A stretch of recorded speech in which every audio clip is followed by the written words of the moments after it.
Welcome to Boundless Audio Hub, where stories speak and inspiration flows. From timeless classics to motivational and spiritual readings, we bring you immersive audiobooks narrated through advanced AI voice technology. Sit back, relax, and let your journey begin. In this video, we open the pages of The Science of Getting Rich, a timeless classic that has transformed countless lives since its publication in 1910. More than a book about money, it's a philosophy of life rooted in mindset, purpose, and intentional action. Wallace D. Wattles teaches that wealth is not the result of chance, privilege, or circumstance, but the outcome of a clearly defined science that anyone can learn and apply. Through focused thought, unwavering faith, and purposeful action, anyone can attract success and prosperity. Wattles blends spiritual insight with practical wisdom, offering a step-by-step formula for abundance, not only in finances, but in all areas of life. This groundbreaking work laid the foundation for generations of self-help literature and even inspired the best-selling phenomenon, The Secret. Now, join us as we explore its transformative teachings, one chapter at a time. Chapter 1. The right to be rich. Whatever may be said in praise of poverty, the fact remains that it is not possible to live a really complete or successful life unless one is rich. No man can rise to his greatest possible height in talent or soul development unless he has plenty of money. For to unfold the soul and to develop talent, he must have many things to use, and he cannot have these things unless he has money to buy them with. Man develops in mind, soul, and body by making use of things, and society is so organized that man must have money in order to become the possessor of things. Therefore, the basis of all advancement for man must be the science of getting rich. The object of all life is development, and everything that lives has an inalienable right to all the development it is capable of attaining. Man's right to life means his right to have the free and unrestricted use of all the things which may be necessary to his fullest mental, spiritual, and physical unfoldment. Or, in other words, his right to be rich. In this book, I shall not speak of riches in a figurative way. To be really rich does not mean to be satisfied or contented with a little. No man ought to be satisfied with a little if he is capable of using and enjoying more. The purpose of nature is the advancement and unfoldment of life, and every man should have all that can contribute to the power, elegance, beauty, and richness of life.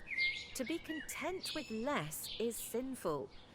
The man who owns all he wants for the living of all the life he is capable of living is rich. And no man who has not plenty of money can have all he wants.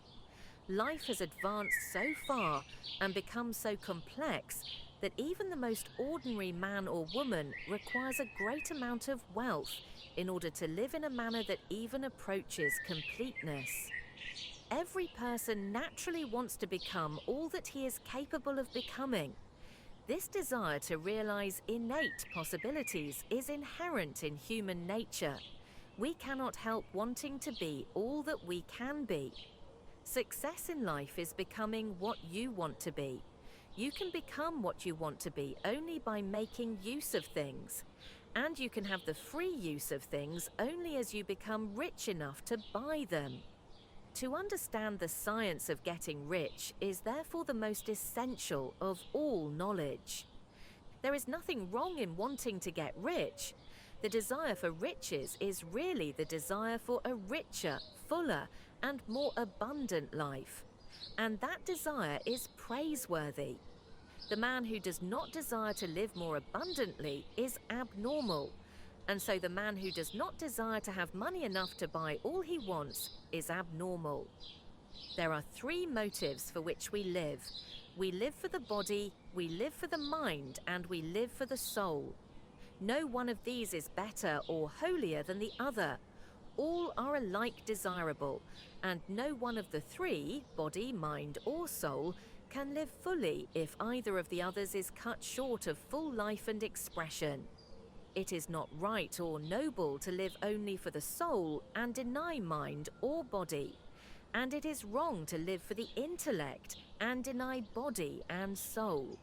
We are all acquainted with the loathsome consequences of living for the body and denying both mind and soul. And we see that real life means the complete expression of all that man can give forth through body, mind, and soul.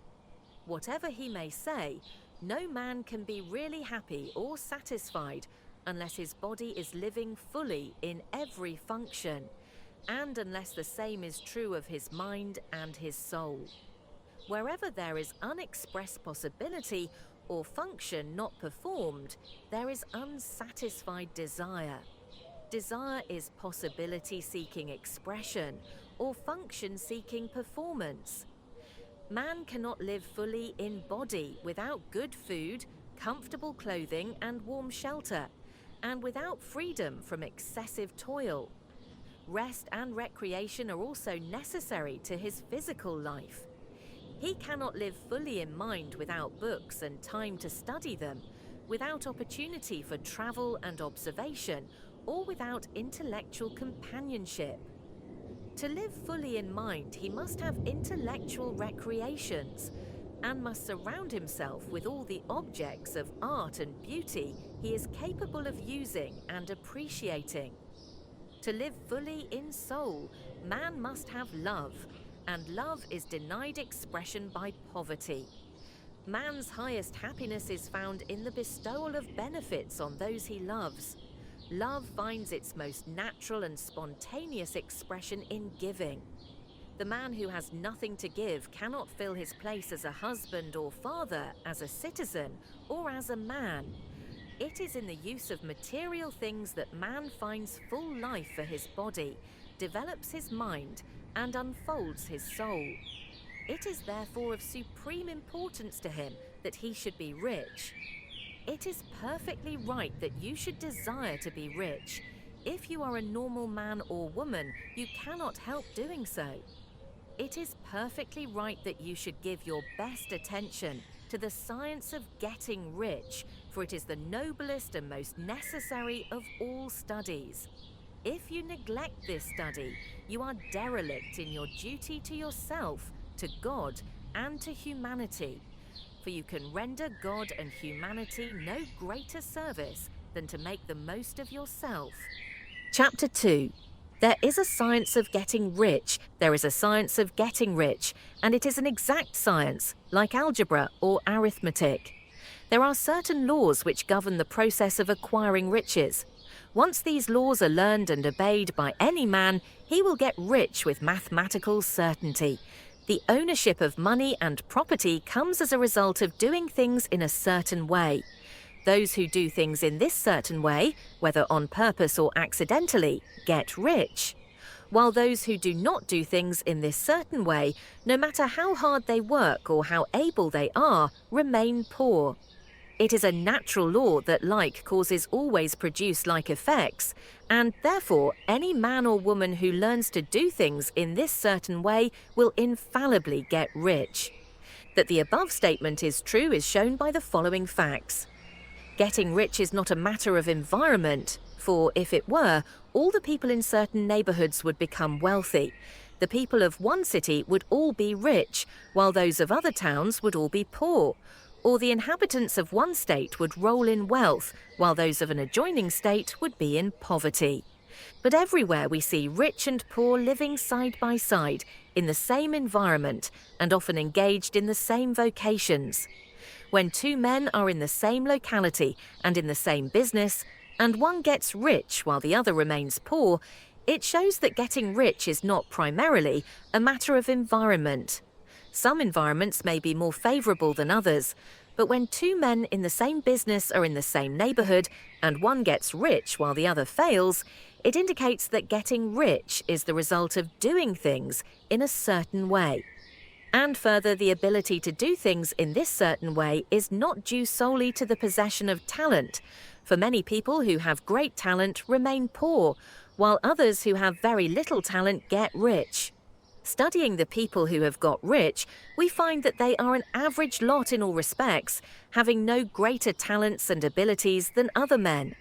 It is evident that they do not get rich because they possess talents and abilities that other men have not, but because they happen to do things in a certain way. Getting rich is not the result of saving or thrift. Many very penurious people are poor, while free spenders often get rich.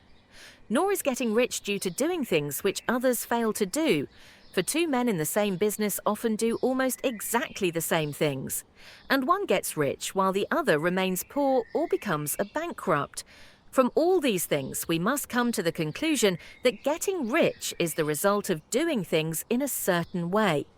If getting rich is the result of doing things in a certain way, and if like causes always produce like effects, then any man or woman who can do things in that way can become rich. And the whole matter is brought within the domain of exact science.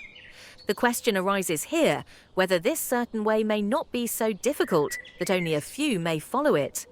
This cannot be true, as we have seen, so far as natural ability is concerned. Talented people get rich, and blockheads get rich. Intellectually brilliant people get rich, and very stupid people get rich.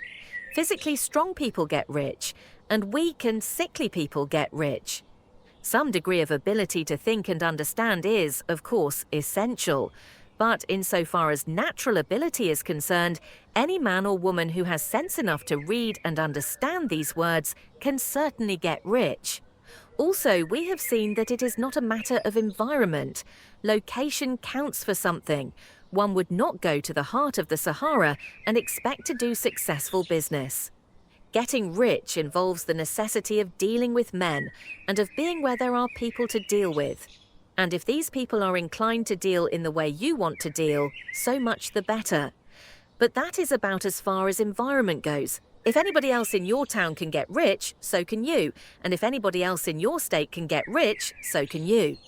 Again, it is not a matter of choosing some particular business or profession. People get rich in every business and in every profession, while their next-door neighbours in the same vocation remain in poverty. It is true that you will do best in a business which you like and which is congenial to you. And if you have certain talents which are well developed, you will do best in a business which calls for the exercise of those talents. Also, you will do best in a business which is suited to your locality. An ice cream parlour would do better in a warm climate than in Greenland, and a salmon fishery will succeed better in the northwest than in Florida, where there are no salmon. But aside from these general limitations, getting rich is not dependent upon your engaging in some particular business, but upon your learning to do things in a certain way.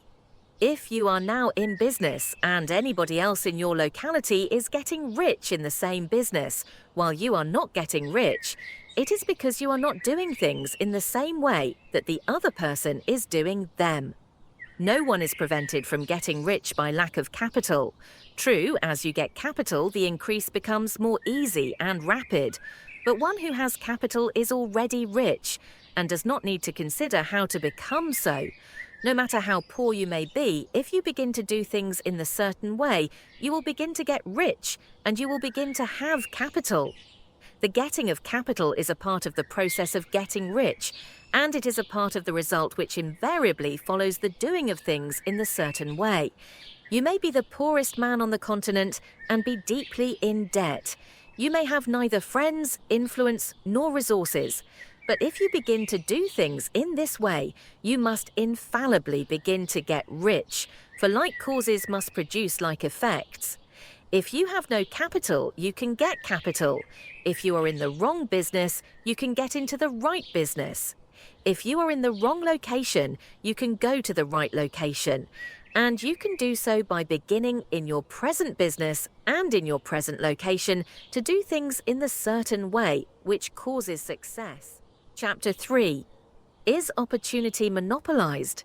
No man is kept poor because opportunity has been taken away from him, because other people have monopolized the wealth and have put a fence around it. You may be shut off from engaging in business in certain lines, but there are other channels open to you. Probably it would be hard for you to get control of any of the great railroad systems. That field is pretty well monopolised. But the electric railway business is still in its infancy and offers plenty of scope for enterprise. And it will be but a very few years until traffic and transportation through the air will become a great industry, and in all its branches will give employment to hundreds of thousands and perhaps to millions of people. Why not turn your attention to the development of aerial transportation instead of competing with J. Hill and others for a chance in the steam railway world? It is quite true that if you are a workman in the employ of the Steel Trust, you have very little chance of becoming the owner of the plant in which you work. But it is also true that if you will commence to act in a certain way, you can soon leave the employ of the Steel Trust. You can buy a farm of from 10 to 40 acres and engage in business as a producer of foodstuffs. There is great opportunity at this time for men who will live upon small tracts of land and cultivate the same intensively. Such men will certainly get rich. You may say that it is impossible for you to get the land, but I am going to prove to you that it is not impossible, and that you can certainly get a farm if you will go to work in a certain way. At different periods, the tide of opportunity sets in different directions, according to the needs of the whole and the particular stage of social evolution which has been reached. At present, in America, it is setting toward agriculture and the allied industries and professions. Today, opportunity is open before the farmer in his line more than before the factory worker in his line. It is open before the businessman who supplies the farmer more than before the one who supplies the factory worker, and before the professional man who waits upon the farmer more than before the one who serves the working class. There is abundance of opportunity for the man who will go with the tide instead of trying to swim against it. So the factory workers, either as individuals or as a class, are not deprived of opportunity. The workers are not being kept down by their masters. They are not being ground by the trusts and combinations of capital. As a class, they are where they are because they do not do things in a certain way. If the workers of America chose to do so, they could follow the example of their brothers in Belgium and other countries and establish great department stores and cooperative industries. They could elect men of their own class to office and pass laws favouring the development of such cooperative industries. And in a few years, they could take peaceable possession of the industrial field. The working class may become the master class whenever they will begin to do things in a certain way. The law of wealth is the same for them as it is for all others. This they must learn, and they will remain where they are as long as they continue to do as they do. The individual worker, however, is not held down by the ignorance or the mental slothfulness of his class. He can follow the tide of opportunity to riches, and this book will tell him how. No one is kept in poverty by a shortness in the supply of riches. There is more than enough for all. A palace as large as the Capitol at Washington might be built for every family on Earth from the building material in the United States alone. And under intensive cultivation, this country would produce wool, cotton, linen and silk, enough to clothe each person in the world finer than Solomon was arrayed in all his glory, together with food enough to feed them all luxuriously. The visible supply is practically inexhaustible, and the invisible supply really is inexhaustible. Everything you see on earth is made from one original substance, out of which all things proceed. New forms are constantly being made, and older ones are dissolving, but all are shapes assumed by one thing. There is no limit to the supply of formless stuff or original substance. The universe is made out of it, but it was not all used in making the universe. The spaces in, through, and between the forms of the visible universe are permeated and filled with the original substance, with the formless stuff, with the raw material of all things. 10,000 times as much as has been made might still be made, and even then we should not have exhausted the supply of universal raw material. No man, therefore, is poor because nature is poor, or because there is not enough to go around. Nature is an inexhaustible storehouse of riches. The supply will never run short. Original substance is alive with creative energy and is constantly producing more forms. When the supply of building material is exhausted, more will be produced. When the soil is exhausted so that foodstuffs and materials for clothing will no longer grow upon it, it will be renewed, or more soil will be made. When all the gold and silver has been dug from the earth, if man is still in such a stage of social development that he needs gold and silver, more will be produced from the formless. The formless stuff responds to the needs of man. It will not let him be without any good thing. This is true of man collectively. The race as a whole is always abundantly rich, and if individuals are poor, it is because they do not follow the certain way of doing things, which makes the individual man rich. The formless stuff is intelligent. It is stuff which thinks. It is alive and is always impelled toward more life. It is the natural and inherent impulse of life to seek to live more. It is the nature of intelligence to enlarge itself, and of consciousness to seek to extend its boundaries and find fuller expression. The universe of forms has been made by formless living substance, throwing itself into form in order to express itself more fully. The universe is a great living presence, always moving inherently toward more life and fuller functioning. Nature is formed for the advancement of life. Its impelling motive is the increase of life. For this cause, everything which can possibly minister to life is bountifully provided. There can be no lack, unless God is to contradict himself and nullify his own works. You are not kept poor by lack in the supply of riches. It is a fact which I shall demonstrate a little farther on, that even the resources of the formless supply are at the command of the man or woman who will act and think in a certain way. Chapter 4. The first principle in the science of getting rich. Thought is the only power which can produce tangible riches from the formless substance. The stuff from which all things are made is a substance which thinks, and a thought of form in this substance produces the form. Original substance moves according to its thoughts. Every form and process you see in nature is the visible expression of a thought in original substance. As the formless stuff thinks of a form, it takes that form. As it thinks of a motion, it makes that motion. That is the way all things were created.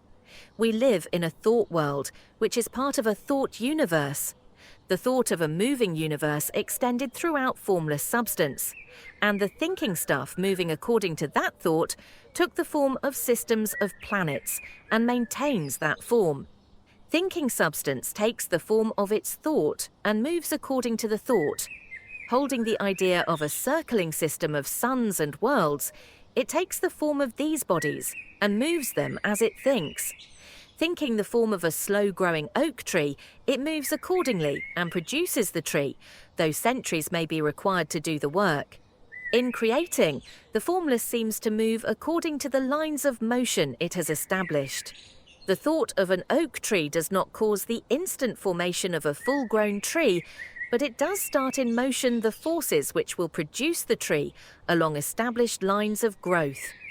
Every thought of form held in thinking substance causes the creation of the form, but always, or at least generally, along lines of growth and action already established. The thought of a house of a certain construction, if it were impressed upon formless substance, might not cause the instant formation of the house, but it would cause the turning of creative energies already working in trade and commerce into such channels as to result in the speedy building of the house.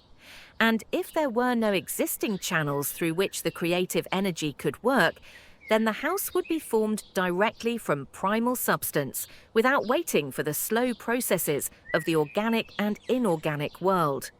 No thought of form can be impressed upon original substance without causing the creation of the form. Man is a thinking centre and can originate thought. All the forms that man fashions with his hands must first exist in his thought. He cannot shape a thing until he has thought that thing. And so far, man has confined his efforts wholly to the work of his hands. He has applied manual labour to the world of forms, seeking to change or modify those already existing. He has never thought of trying to cause the creation of new forms by impressing his thoughts upon formless substance. When man has a thought form, he takes material from the forms of nature and makes an image of the form which is in his mind. He has so far made little or no effort to cooperate with formless intelligence to work with the Father. He has not dreamed that he can do what he sees the Father doing. Man reshapes and modifies existing forms by manual labour. He has given no attention to the question whether he may not produce things from formless substance by communicating his thoughts to it. We propose to prove that he may do so, to prove that any man or woman may do so, and to show how. As our first step, we must lay down 3 fundamental propositions. First, we assert that there is one original formless stuff or substance from which all things are made. All the seemingly many elements are but different presentations of one element. All the many forms found in organic and inorganic nature are but different shapes made from the same stuff. And this stuff is thinking stuff. A thought held in it produces the form of the thought. Thought in thinking substance produces shapes. Man is a thinking centre capable of original thought. If man can communicate his thought to original thinking substance, he can cause the creation or formation of the thing he thinks about. To summarise this, there is a thinking stuff from which all things are made, and which, in its original state, permeates, penetrates, and fills the interspaces of the universe. A thought, in this substance, produces the thing that is imaged by the thought. Man can form things in his thought, and by impressing his thought upon formless substance, can cause the thing he thinks about to be created. It may be asked if I can prove these statements, and without going into details, I answer that I can do so, both by logic and experience. Reasoning back from the phenomena of form and thought, I come to one original thinking substance, and reasoning forward from this thinking substance, I come to man's power to cause the formation of the thing he thinks about, and by experiment, I find the reasoning true, and this is my strongest proof. If one man who reads this book gets rich by doing what it tells him to do, that is evidence in support of my claim. But if every man who does what it tells him to do gets rich, that is evidence in support of my claim tells him to do gets rich. That is positive, 37 proof, until someone goes through the process and fails. The theory is true until the process fails. And this process will not fail, for every man who does exactly what this book tells him to do will get rich.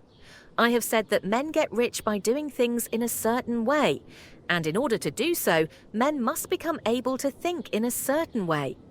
A man's way of doing things is the direct result of the way he thinks about things. To do things in the way you want to do them, you will have to acquire the ability to think the way you want to think. This is the first step toward getting rich.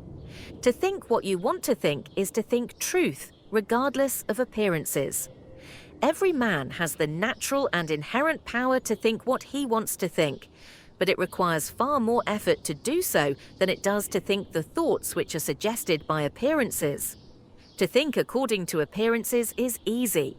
To think truth regardless of appearances is laborious, and requires the expenditure of more power than any other workman is called upon to perform. There is no labour from which most people shrink as they do from that of sustained and consecutive thought. It is the hardest work in the world. This is especially true when truth is contrary to appearances. Every appearance in the visible world tends to produce a corresponding form in the mind which observes it, and this can only be prevented by holding the thought of the truth. To look upon the appearance of disease will produce the form of disease in your own mind and ultimately in your body, unless you hold the thought of the truth, which is that there is no disease. It is only an appearance, and the reality is health. To look upon the appearances of poverty will produce corresponding forms in your own mind, unless you hold to the truth that there is no poverty, there is only abundance. To think health when surrounded by the appearances of disease, or to think riches when in the midst of appearances of poverty, requires power. But he who acquires this power becomes a mastermind. He can conquer fate, he can have what he wants. This power can only be acquired by getting hold of the basic fact which is behind all appearances. And that fact is that there is one thinking substance, from which and by which all things are made. Then we must grasp the truth that every thought held in this substance becomes a form, and that man can so impress his thoughts upon it as to cause them to take form and become visible things. When we realize this, we lose all doubt and fear, for we know that we can create what we want to create. We can get what we want to have and can become what we want to be. As a first step toward getting rich, you must believe the 3 fundamental statements given previously in this chapter. And in order to emphasize them, I repeat them here. There is a thinking stuff from which all things are made, and which in its original state permeates, penetrates, and fills the interspaces of the universe. A thought in this substance produces the thing that is imaged by the thought. Man can form things in his thought, and by impressing his thought upon formless substance, can cause the thing he thinks about to be created. You must lay aside all other concepts of the universe than this monistic one, and you must dwell upon this until it is fixed in your mind and has become your habitual thought. Read these creed statements over and over again. Fix every word upon your memory and meditate upon them until you firmly believe what they say. If a doubt comes to you, cast it aside as a sin. Do not listen to arguments against this idea. Do not go to churches or lectures where a contrary concept of things is taught or preached. Do not read magazines or books which teach a different idea. If you get mixed up in your faith, all your efforts will be in vain. Do not ask why these things are true, nor speculate as to how they can be true. Simply take them on trust. The science of getting rich begins with the absolute acceptance of this faith. Chapter 5. Increasing Life. You must get rid of the last vestige of the old idea that there is a deity whose will it is that you should be poor, or whose purposes may be served by keeping you in poverty. The intelligent substance which is all and in all and which lives in all and lives in you is a consciously living substance. Being a consciously living substance, it must have the natural and inherent desire of every living intelligence for increase of life. Every living thing must continually seek for the enlargement of its life, because life, in the mere act of living, must increase itself. A seed, dropped into the ground, springs into activity, and in the act of living produces 100 more seeds. Life, by living, multiplies itself. It is forever becoming more. It must do so if it continues to be at all. Intelligence is under this same necessity for continuous increase. Every thought we think makes it necessary for us to think another thought. Consciousness is continually expanding. Every fact we learn leads us to the learning of another fact. Knowledge is continually increasing. Every talent we cultivate brings to the mind the desire to cultivate another talent. We are subject to the urge of life, seeking expression, whichever drives us on to know more, to do more, and to be more. In order to know more, do more, and be more, we must have more. We must have things to use, for we learn and do and become only by using things. We must get rich so that we can live more. The desire for riches is simply the capacity for larger life-seeking fulfillment. Every desire is the effort of an unexpressed possibility to come into action. It is power-seeking to manifest, which causes desire. That which makes you want more money is the same as that which makes the plant grow. It is life, seeking fuller expression. The one living substance must be subject to this inherent law of all life. It is permeated with the desire to live more. That is why it is under the necessity of creating things. The one substance desires to live more in you, hence it wants you to have all the things you can use. It is the desire of God that you should get rich. He wants you to get rich because he can express himself better through you if you have plenty of things to use in giving him expression. He can live more in you if you have unlimited command of the means of life. The universe desires you to have everything you want to have. Nature is friendly to your plans. Everything is naturally for you. Make up your mind that this is true. It is essential, however, that your purpose should harmonize with the purpose that is in all. You must want real life, not mere pleasure or sensual gratification. Life is the performance of function, and the individual really lives only when he performs every function, physical, mental, and spiritual, of which he is capable without excess in any. You do not want to get rich in order to live swinishly for the gratification of animal desires. That is not life. But the performance of every physical function is a part of life, and no one lives completely who denies the impulses of the body a normal and healthful expression. You do not want to get rich solely to enjoy mental pleasures, to get knowledge, to gratify ambition, to outshine others, to be famous. All these are a legitimate part of life, but the man who lives for the pleasures of the intellect alone will only have a partial life, and he will never be satisfied with his lot. You do not want to get rich solely for the good of others, to lose yourself for the salvation of mankind, to experience the joys of philanthropy and sacrifice. The joys of the soul are only a part of life, and they are no better or nobler than any other part. You want to get rich in order that you may eat, drink, and be merry when it is time to do these things.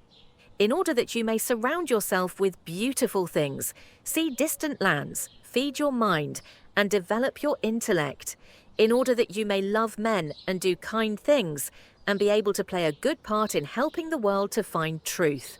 But remember that extreme altruism is no better and no nobler than extreme selfishness. Both are mistakes. Get rid of the idea that God wants you to sacrifice yourself for others and that you can secure his favor by doing so. God requires nothing of the kind. What he wants is that you should make the most of yourself for yourself and for others. And you can help others more by making the most of yourself than in any other way.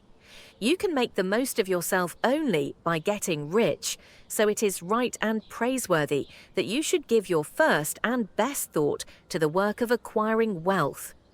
Remember, however, that the desire of substance is for all, and its movements must be for more life to all. It cannot be made to work for less life to any, because it is equally in all, seeking riches and life. Intelligent substance will make things for you, but it will not take things away from someone else and give them to you. You must get rid of the thought of competition. You are to create, not to compete, for what is already created. You do not have to take anything away from anyone. You do not have to drive sharp bargains. You do not have to cheat or to take advantage. You do not need to let any man work for you for less than he earns. You do not have to covet the property of others or to look at it with wishful eyes. No man has anything of which you cannot have the like, and that without taking what he has away from him. You are to become a creator, not a competitor. You are going to get what you want, but in such a way that when you get it, every other man will have more than he has now. I am aware that there are men who get a vast amount of money by proceeding in direct opposition to the statements in the paragraph above, and may add a word of explanation here. Men of the plutocratic type, who become very rich, do so sometimes purely by their extraordinary ability on the plane of competition, and sometimes they unconsciously relate themselves to substance in its great purposes and movements for the general racial upbuilding through industrial evolution. Rockefeller, Carnegie, Morgan, et al. Have been the unconscious agents of the supreme in the necessary work of systematizing and organizing productive industry, and in the end, their work will contribute immensely toward increased life for all. Their day is nearly over. They have organized production and will soon be succeeded by the agents of the multitude who will organize the machinery of distribution. The multimillionaires are like the monster reptiles of the prehistoric eras. They play a necessary part in the evolutionary process, but the same power which produced them will dispose of them. And it is well to bear in mind that they have never been really rich. A record of the private lives of most of this class will show that they have really been the most abject and wretched of the poor. Riches secured on the competitive plane are never satisfactory and permanent. They are yours today and another's tomorrow. Remember, if you are to become rich in a scientific and certain way, you must rise entirely out of the competitive thought. You must never think for a moment that the supply is limited. Just as soon as you begin to think that all the money is being cornered and controlled by bankers and others, and that you must exert yourself to get laws passed to stop this process, and so on. In that moment, you drop into the competitive mind, and your power to cause creation is gone for the time being. And what is worse, you will probably arrest the creative movements you have already instituted. Know that there are countless millions of dollars worth of gold in the mountains of the earth, not yet brought to light. And know that if there were not, more would be created from thinking substance to supply your needs. Know that the money you need will come, even if it is necessary for 1,000 men to be led to the discovery of new gold mines tomorrow. Never look at the visible supply, look always at the limitless riches in formless substance, and know that they are coming to you as fast as you can receive and use them. Nobody, by cornering the visible supply, can prevent you from getting what is yours. So never allow yourself to think for an instant that all the best building spots will be taken before you get ready to build your house, unless you hurry. Never worry about the trusts and combines, and get anxious for fear they will soon come to own the whole earth. Never get afraid that you will lose what you want because some other person beats you to it. That cannot possibly happen. You are not seeking anything that is possessed by anybody else. You are causing what you want to be created from formless substance, and the supply is without limits. Stick to the formulated statement, : There is a thinking stuff from which all things are made, and which, in its original state, permeates, penetrates, and fills the interspaces of the universe. A thought, in this substance, produces the thing that is imaged by the thought. Man can form things in his thought, and by impressing his thought upon formless substance, can cause the thing he thinks about to be created. Chapter 6. How Riches Come to You. When I say that you do not have to drive sharp bargains, I do not mean that you do not have to drive any bargains at all, or that you are above the necessity for having any dealings with your fellow men. I mean that you will not need to deal with them unfairly. You do not have to get something for nothing, but can give to every man more than you take from him. You cannot give every man more in cash market value than you take from him, but you can give him more in use value than the cash value of the thing you take from him. The paper, ink, and other material in this book may not be worth the money you paid for it. But if the ideas suggested by it bring you thousands of dollars, you have not been wronged by those who sold it to you. They have given you a great use value for a small cash value. Let us suppose that I own a picture by one of the great artists, which in any civilized community is worth thousands of dollars. I take it to Baffin Bay and by salesmanship induce an Eskimo to give a bundle of furs worth $500 for it. I have really wronged him, for he has no use for the picture. It has no use value to him. It will not add to his life. But suppose I give him a gun worth $50 for his furs. Then he has made a good bargain. He has use for the gun. It will get him many more furs and much food. It will add to his life in every way. It will make him rich. When you rise from the competitive to the creative plane, you can scan your business transactions very strictly. And if you are selling any man anything which does not add more to his life than the thing he gives you in exchange, you can afford to stop it. You do not have to beat anybody in business. And if you are in a business which does beat people, get out of it at once. Give every man more in use value than you take from him in cash value. Then you are adding to the life of the world by every business transaction. If you have people working for you, you must take from them more in cash value than you pay them in wages.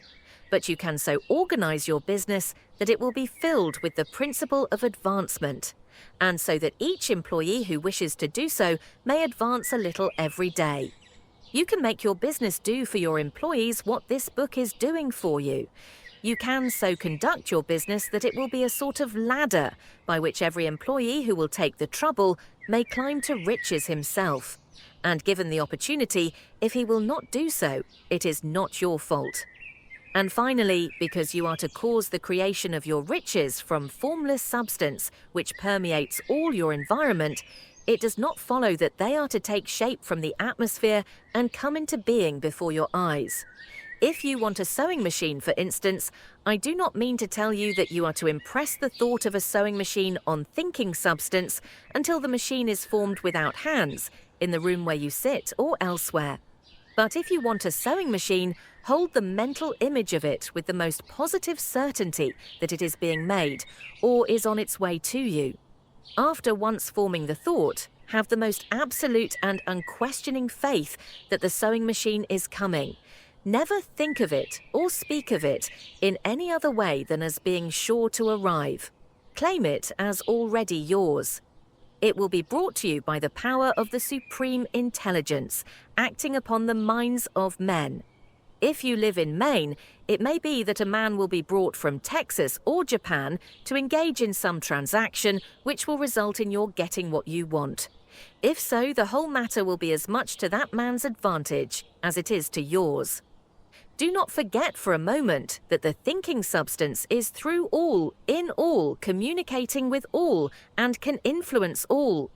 The desire of thinking substance for fuller life and better living has caused the creation of all the sewing machines already made, and it can cause the creation of millions more, and will, whenever men set it in motion by desire and faith, and by acting in a certain way. You can certainly have a sewing machine in your house, and it is just as certain that you can have any other thing or things which you want, and which you will use for the advancement of your own life and the lives of others. You need not hesitate about asking largely. It is your Father's pleasure to give you the kingdom, said Jesus. Original substance wants to live all that is possible in you, and wants you to have all that you can or will use for the living of the most abundant life. If you fix upon your consciousness the fact that the desire you feel for the possession of riches is one with the desire of omnipotence for more complete expression, your faith becomes invincible. Once I saw a little boy sitting at a piano and vainly trying to bring harmony out of the keys, and I saw that he was grieved and provoked by his inability to play real music. I asked him the cause of his vexation, and he answered, "I can feel the music in me, but I can't make my hands go right." The music in him was the urge of original substance, containing all the possibilities of all life. All that there is of music was seeking expression through the child. God, the one substance, is trying to live and do and enjoy things through humanity. He is saying, I want hands to build wonderful structures, to play divine harmonies, to paint glorious pictures. I want feet to run my errands, eyes to see my beauties, tongues to tell mighty truths, and to sing marvelous songs, and so on. All that there is of possibility is seeking expression through men. God wants those who can play music to have pianos and every other instrument, and to have the means to cultivate their talents to the fullest extent. He wants those who can appreciate beauty to be able to surround themselves with beautiful things. He wants those who can discern truth to have every opportunity to travel and observe. He wants those who can appreciate dress to be beautifully clothed, and those who can appreciate good food to be luxuriously fed. He wants all these things because it is himself that enjoys and appreciates them. It is God who wants to play and sing and enjoy beauty and proclaim truth and wear fine clothes and eat good foods. It is God that worketh in you to will and to do, said Paul, The desire you feel for riches is the infinite, seeking to express himself in you as he sought to find expression in the little boy at the piano. So you need not hesitate to ask largely. Your part is to focalize and express the desires of God. This is a difficult point with most people. They retain something of the old idea that poverty and self-sacrifice are pleasing to God. They look upon poverty as a part of the plan, a necessity of nature. They have the idea that God has finished his work and made all that he can make, and that the majority of men must stay poor because there is not enough to go around. They hold to so much of this erroneous thought that they feel ashamed to ask for wealth. They try not to want more than a very modest competence, just enough to make them fairly comfortable. I recall now the case of one student who was told that he must get in mind a clear picture of the things he desired, so that the creative thought of them might be impressed on formless substance. He was a very poor man, living in a rented house and having only what he earned from day to day, and he could not grasp the fact that all wealth was his. So, after thinking the matter over, he decided that he might reasonably ask for a new rug for the floor of his best room and an anthracite coal stove to heat the house during the cold weather. Following the instructions given in this book, he obtained these things in a few months. And then it dawned upon him that he had not asked enough. He went through the house in which he lived and planned all the improvements he would like to make in it. He mentally added a bay window here and a room there until it was complete in his mind as his ideal home. And then he planned its furnishings. Holding the whole picture in his mind, he began living in the certain way and moving toward what he wanted. And he owns the house now and is rebuilding it after the form of his mental image.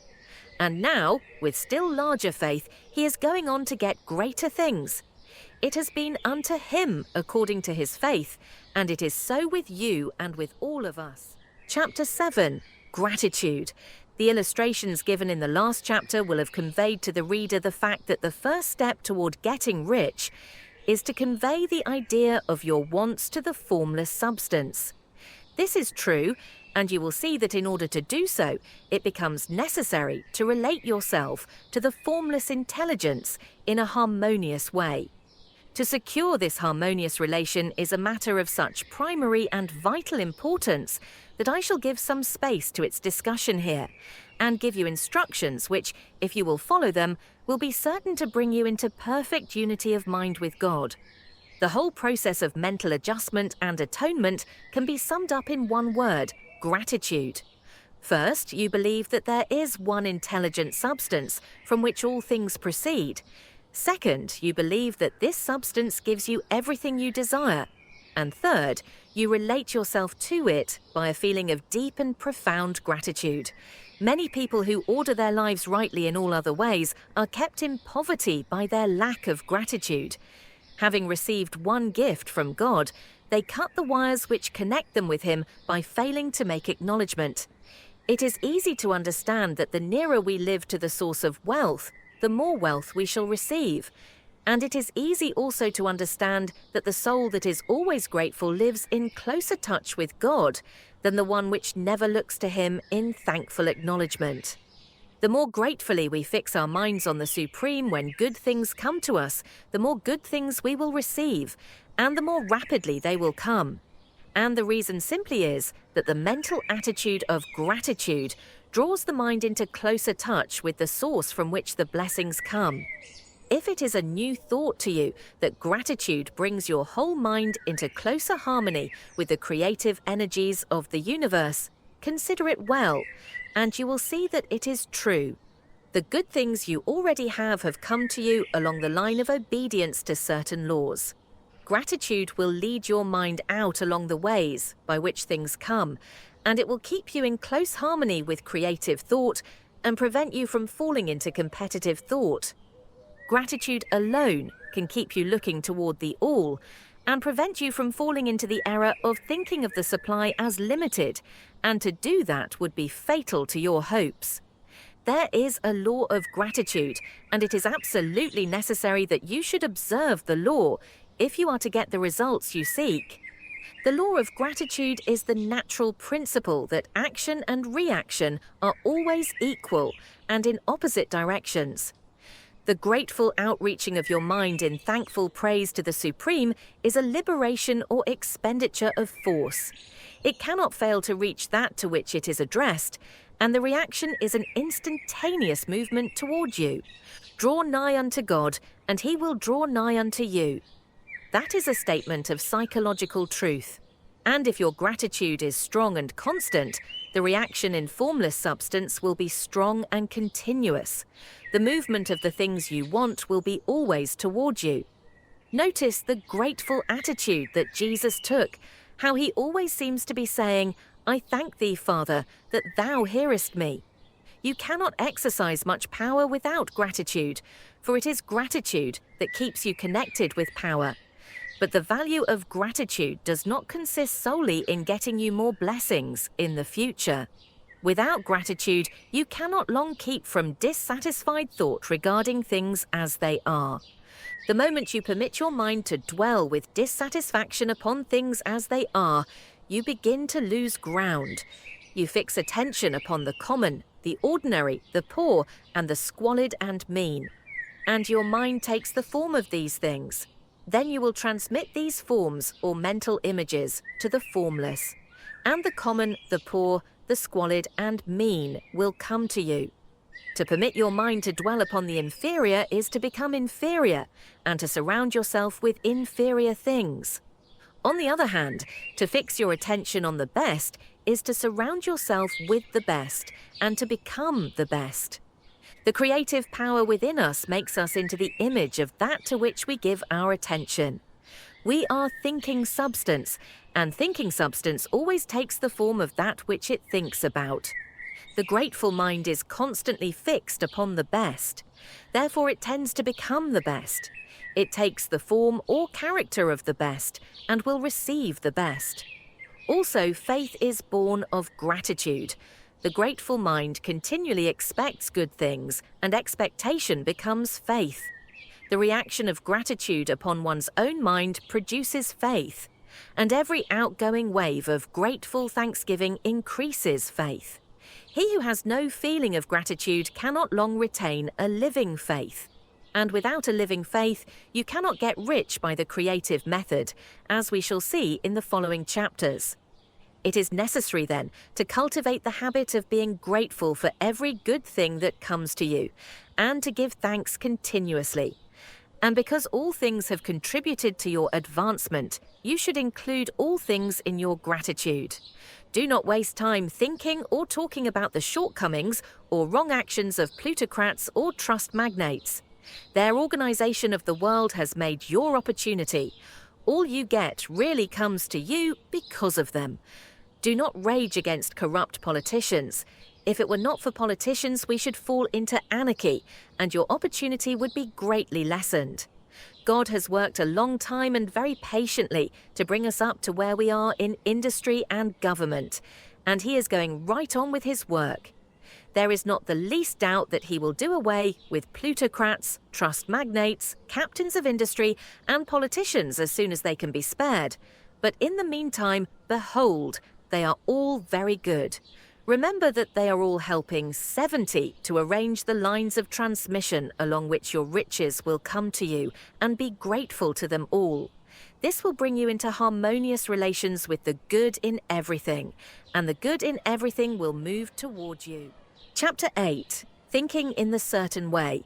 Turn back to Chapter 6 and read again the story of the man who formed a mental image of his house, and you will get a fair idea of the initial step toward getting rich. You must form a clear and definite mental picture of what you want. You cannot transmit an idea unless you have it yourself. You must have it before you can give it, and many people fail to impress thinking substance because they have themselves only a vague and misty concept of the things they want to do, to have, or to become. It is not enough that you should have a general desire for wealth to do good with. Everybody has that desire. It is not enough that you should have a wish to travel, see things, live more, etc. Everybody has those desires also.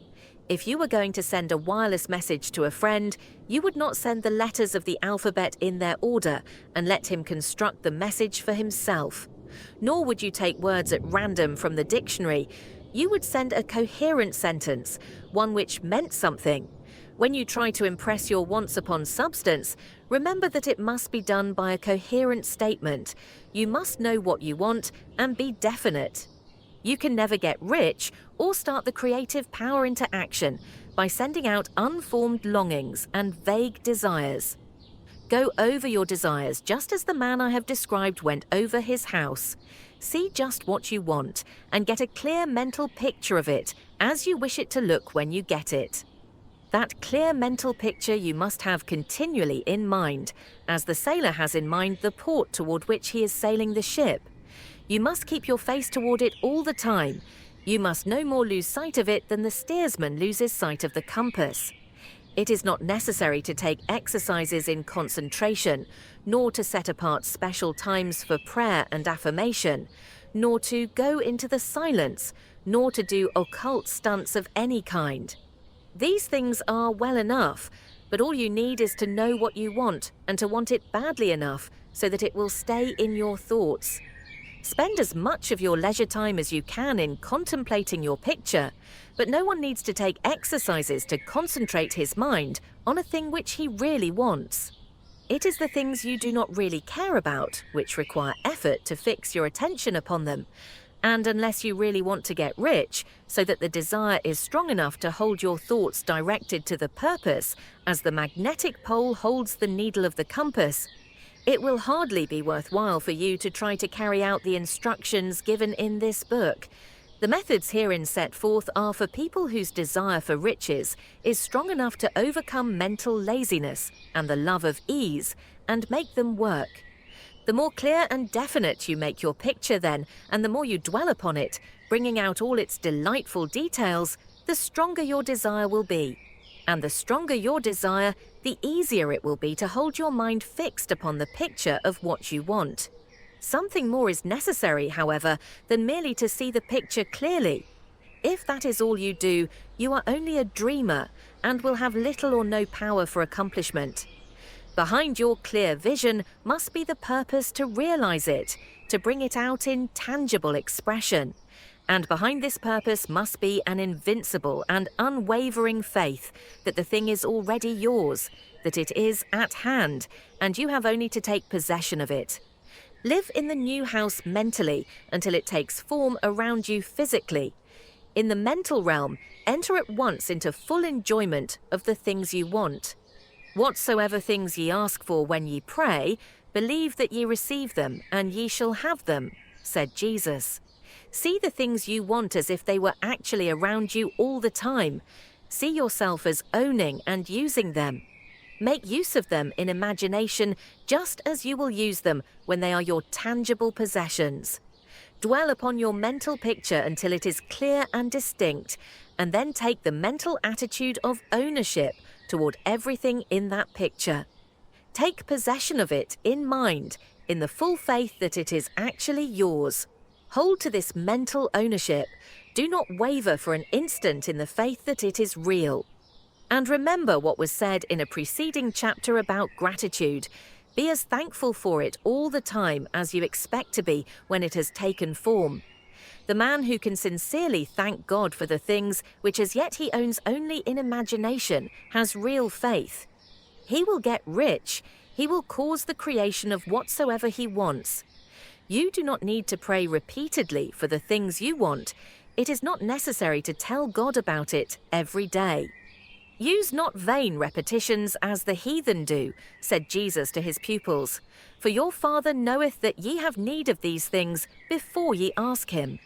Your part is to intelligently formulate your desire for the things which make for a larger life, and to get these desires arranged into a coherent whole, and then to impress this whole desire upon the formless substance, which has the power and the will to bring you what you want.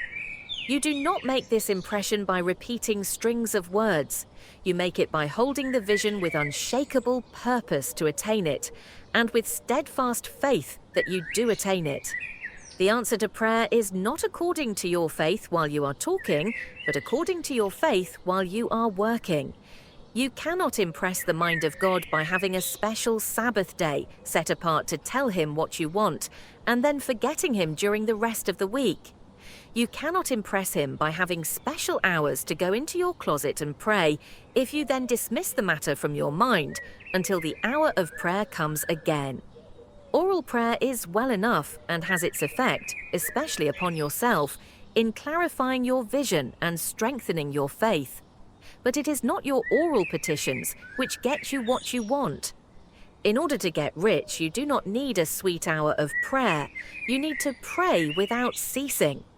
And by prayer I mean holding steadily to your vision, with the purpose to cause its creation into solid form, and the faith that you are doing so, believe that ye receive them. The whole matter turns on receiving, once you have clearly formed your vision. When you have formed it, it is well to make an oral statement, addressing the Supreme in reverent prayer.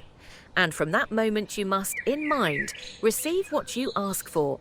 Live in the new house, wear the fine clothes, ride in the automobile, go on the journey, and confidently plan for greater journeys. Think and speak of all the things you have asked for in terms of actual present ownership. Imagine an environment and a financial condition exactly as you want them, and live all the time in that imaginary environment and financial condition. Mind, however, that you do not do this as a mere dreamer and castle builder. Hold to the faith that the imaginary is being realized and to the purpose to realize it. Remember that it is faith and purpose in the use of the imagination which make the difference between the scientist and the dreamer. And having learned this fact, it is here that you must learn the proper use of the will. Chapter 9. How to use the will. To set about getting rich in a scientific way, you do not try to apply your willpower to anything outside of yourself. You have no right to do so anyway. It is wrong to apply your will to other men and women in order to get them to do what you wish done. It is as flagrantly wrong to coerce people by mental power as it is to coerce them by physical power. If compelling people by physical force to do things for you reduces them to slavery, compelling them by mental means accomplishes exactly the same thing. The only difference is in methods. If taking things from people by physical force is robbery, then taking things by mental force is robbery also. There is no difference in principle. You have no right to use your willpower upon another person, even for his own good, for you do not know what is for his good. The science of getting rich does not require you to apply power or force to any other person, in any way whatsoever. There is not the slightest necessity for doing so. Indeed, any attempt to use your will upon others will only tend to defeat your purpose. You do not need to apply your will to things in order to compel them to come to you. That would simply be trying to coerce God and would be foolish and useless, as well as irreverent. You do not have to compel God to give you good things any more than you have to use your willpower to make the sun rise. You do not have to use your willpower to conquer an unfriendly deity or to make stubborn and rebellious forces do your bidding. Substance is friendly to you and is more anxious to give you what you want than you are to get it. To get rich, you need only to use your willpower upon yourself. When you know what to think and do, then you must use your will to compel yourself to think and do the right things. That is the legitimate use of the will in getting what you want, to use it in holding yourself to the right course. Use your will to keep yourself thinking and acting in the certain way. Do not try to project your will or your thoughts or your mind out into space to act on things or people. Keep your mind at home. It can accomplish more there than elsewhere. Use your mind to form a mental image of what you want and to hold that vision with faith and purpose. And use your will to keep your mind working in the right way. The more steady and continuous your faith and purpose, the more rapidly you will get rich, because you will make only positive impressions upon substance, and you will not neutralize or offset them by negative impressions. The picture of your desires, held with faith and purpose, is taken up by the formless. and permeates it to great distances, throughout the universe, for all I know. As this impression spreads, all things are set moving toward its realization. Every living thing, every inanimate thing, and the things yet uncreated are stirred toward bringing into being that which you want. All force begins to be exerted in that direction. All things begin to move toward you. The minds of people everywhere are influenced toward doing the things necessary to the fulfilling of your desires. And they work for you, unconsciously. But you can check all this by starting a negative impression in the formless substance. Doubt or unbelief is as certain to start a movement away from you as faith and purpose are to start one toward you. It is by not understanding this that most people who try to make use of mental science in getting rich make their failure. Every hour and moment you spend in giving heed to doubts and fears, every hour you spend in worry, every hour in which your soul is possessed by unbelief sets a current away from you in the whole domain of intelligent substance. All the promises are unto them that believe, and unto them only. Notice how insistent Jesus was upon this point of belief, and now you know the reason why. Since belief is all important, it behooves you to guard your thoughts, and as your beliefs will be shaped to a very great extent by the things you observe and think about, it is important that you should command your attention. And here the will comes into use, for it is by your will that you determine upon what things your attention shall be fixed. If you want to become rich, you must not make a study of poverty. Things are not brought into being by thinking about their opposites. Health is never to be attained by studying disease and thinking about disease. Righteousness is not to be promoted by studying sin and thinking about sin. And no one ever got rich by studying poverty and thinking about poverty. Medicine as a science of disease has increased disease. Religion as a science of sin has promoted sin, and economics as a study of poverty will fill the world with wretchedness and want. Do not talk about poverty, do not investigate it or concern yourself with it. Never mind what its causes are, you have nothing to do with them. What concerns you is the cure. Do not spend your time in charitable work or charity movements. All charity only tends to perpetuate the wretchedness it aims to eradicate. I do not say that you should be hard-hearted or unkind and refuse to hear the cry of need. But you must not try to eradicate poverty in any of the conventional ways. Put poverty behind you and put all that pertains to it behind you and make good. Get rich, that is the best way you can help the poor. And you cannot hold the mental image which is to make you rich if you fill your mind with pictures of poverty. Do not read books or papers which give circumstantial accounts of the wretchedness of the tenement dwellers, of the horrors of child labour, and so on. Do not read anything which fills your mind with gloomy images of want and suffering. You cannot help the poor in the least by knowing about these things. And the widespread knowledge of them does not tend at all to do away with poverty.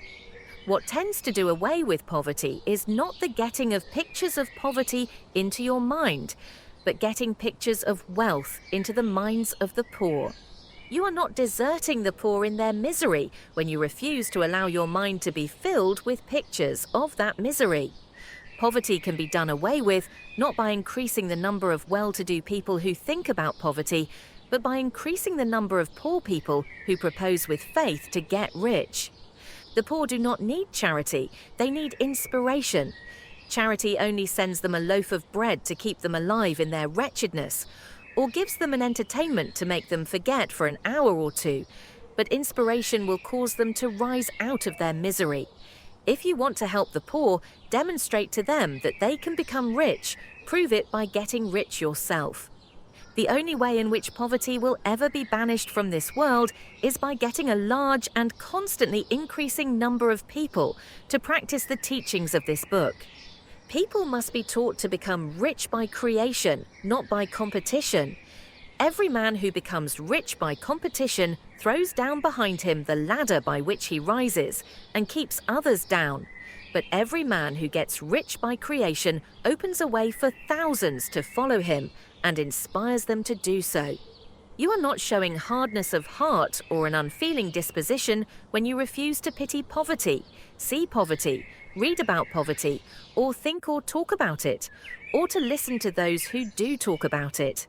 Use your willpower to keep your mind off the subject of poverty and to keep it fixed with faith and purpose on the vision of what you want. Chapter 10. Further use of the will. You cannot retain a true and clear vision of wealth if you are constantly turning your attention to opposing pictures, whether they be external or imaginary. Do not tell of your past troubles of a financial nature if you have had them. Do not think of them at all. Do not tell of the poverty of your parents or the hardships of your early life. To do any of these things is to mentally class yourself with the poor for the time being, and it will certainly check the movement of things in your direction. Let the dead bury their dead, as Jesus said. Put poverty and all things that pertain to poverty completely behind you. You have accepted a certain theory of the universe as being correct and are resting all your hopes of happiness on its being correct. And what can you gain by giving heed to conflicting theories?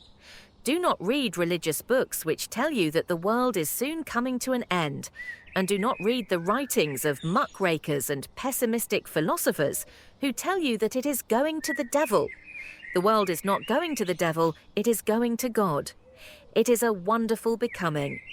True, there may be a good many things in existing conditions which are disagreeable, but what is the use of studying them when they are certainly passing away, and when the study of them only tends to check their passing and keep them with us?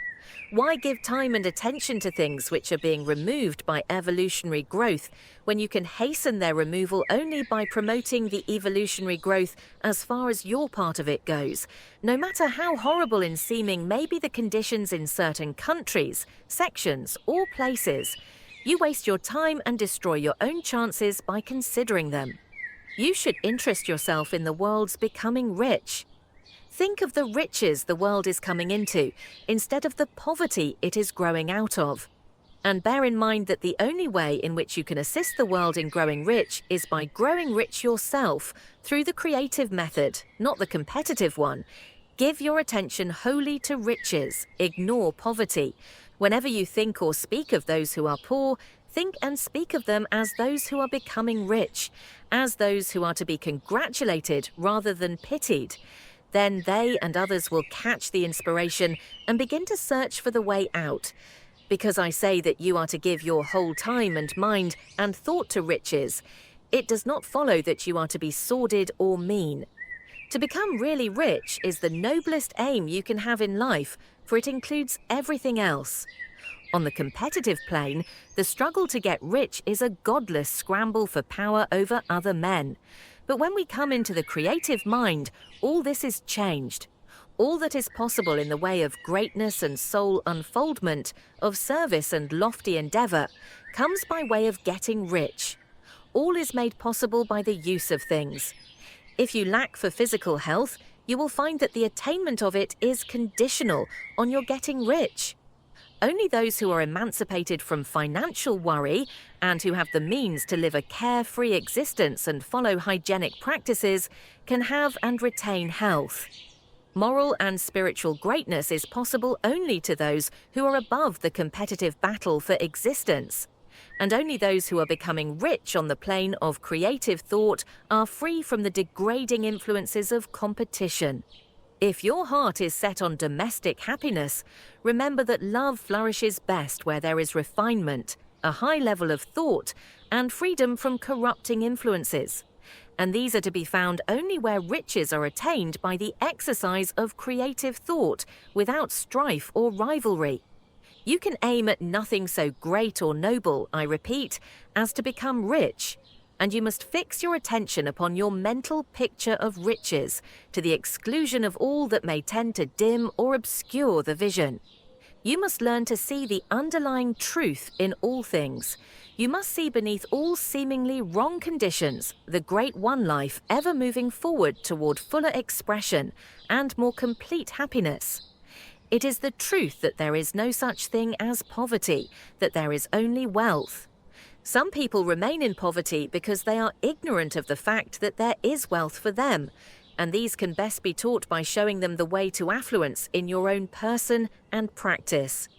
Others are poor because, while they feel that there is a way out, they are too intellectually indolent to put forth the mental effort necessary to find that way and travel it. And for these, the very best thing you can do is to arouse their desire by showing them the happiness that comes from being rightly rich. Others still are poor because, while they have some notion of science, they have become so swamped and lost in the maze of metaphysical and occult theories that they do not know which road to take. They try a mixture of many systems and fail in all. For these, again, the very best thing to do is to show the right way in your own person and practice. An ounce of doing things is worth a pound of theorizing. The very best thing you can do for the whole world is to make the most of yourself. You can serve God and man in no more effective way than by getting rich. That is, if you get rich by the creative method and not by the competitive one.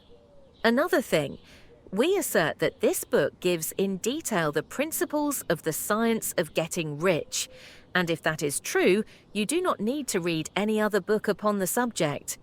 This may sound narrow and egotistical, but consider, there is no more scientific method of computation in mathematics than by addition, subtraction, multiplication, and division.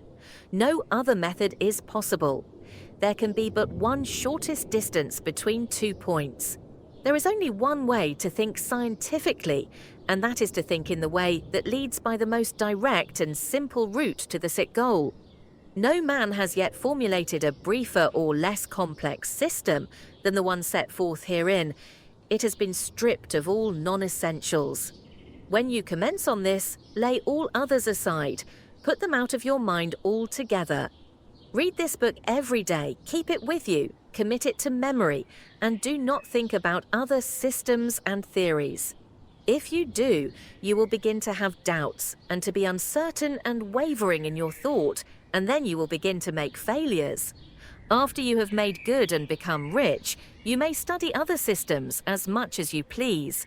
But until you are quite sure that you have gained what you want, do not read anything on this line but this book, unless it be the authors mentioned in the preface, and read only the most optimistic comments on the world's news, those in harmony with your picture. Also, postpone your investigations into the occult. Do not dabble in theosophy, spiritualism, or kindred studies. It is very likely that the dead still live and are near, but if they are, let them alone. Mind your own business. Wherever the spirits of the dead may be, they have their own work to do and their own problems to solve, and we have no right to interfere with them. We cannot help them, and it is very doubtful whether they can help us or whether we have any right to trespass upon their time if they can. Let the dead and the hereafter alone and solve your own problem. Get rich. If you begin to mix with the occult, you will start mental cross-currents, which will surely bring your hopes to shipwreck. Now, this and the preceding chapters have brought us to the following statement of basic facts. There is a thinking stuff from which all things are made, and which in its original state permeates, penetrates, and fills the interspaces of the universe. A thought in this substance produces the thing that is imaged by the thought. Man can form things in his thought, and by impressing his thought upon formless substance, can cause the thing he thinks about to be created. In order to do this, man must pass from the competitive to the creative mind. He must form a clear mental picture of the things he wants, and hold this picture in his thoughts with the fixed purpose to get what he wants, and the unwavering faith that he does get what he wants, closing his mind against all that may tend to shake his purpose, dim his vision, or quench his faith. And in addition to all this, we shall now see that he must live and act in a certain way. Chapter 11. Acting in the certain way. Thought is the creative power, or the impelling force which causes the creative power to act. Thinking in a certain way will bring riches to you, but you must not rely upon thought alone, paying no attention to personal action. That is the rock upon which many otherwise scientific metaphysical thinkers meet shipwreck: the failure to connect thought with personal action. We have not yet reached the stage of development, even supposing such a stage to be possible, in which man can create directly from formless substance without nature's processes or the work of human hands. Man must not only think, but his personal action must supplement his thought. By thought you can cause the gold in the hearts of the mountains to be impelled toward you, but it will not mine itself, refine itself, coin itself into double eagles, and come rolling along the roads, seeking its way into your pocket. Under the impelling power of the Supreme Spirit, men's affairs will be so ordered that someone will be led to mine the gold for you. Other men's business transactions will be so directed that the gold will be brought toward you, and you must so arrange your own business affairs that you may be able to receive it when it comes to you. Your thought makes all things, animate and inanimate, work to bring you what you want. But your personal activity must be such that you can rightly receive what you want when it reaches you. You are not to take it as charity, nor to steal it. You must give every man more in use value than he gives you in cash value. The scientific use of thought consists in forming a clear and distinct mental image of what you want, in holding fast to the purpose to get what you want, and in realizing with grateful faith that you do get what you want. Do not try to project your thought in any mysterious or occult way, with the idea of having it go out and do things for you. That is wasted effort and will weaken your power to think with sanity. The action of thought in getting rich is fully explained in the preceding chapters. Your faith and purpose positively impress your vision upon formless substance, which has the same desire for more life that you have. And this vision, received from you, sets all the creative forces at work in and through their regular channels of action, but directed toward you. It is not your part to guide or supervise the creative process. All you have to do with that is to retain your vision, stick to your purpose, and maintain your faith and gratitude. But you must act in a certain way so that you can appropriate what is yours when it comes to you, so that you can meet the things you have in your picture and put them in their proper places as they arrive. You can readily see the truth of this. When things reach you, they will be in the hands of other men who will ask an equivalent for them, and you can only get what is yours by giving the other man what is his. Your pocketbook is not going to be transformed into a Fortunatus's purse, which shall be always full of money without effort on your part. This is the crucial point in the science of getting rich, right here, where thought and personal action must be combined. There are very many people who, consciously or unconsciously, set the creative forces in action by the strength and persistence of their desires, but who remain poor because they do not provide for the reception of the thing they want when it comes. By thought, the thing you want is brought to you. By action, you receive it. Whatever your action is to be, it is evident that you must act now.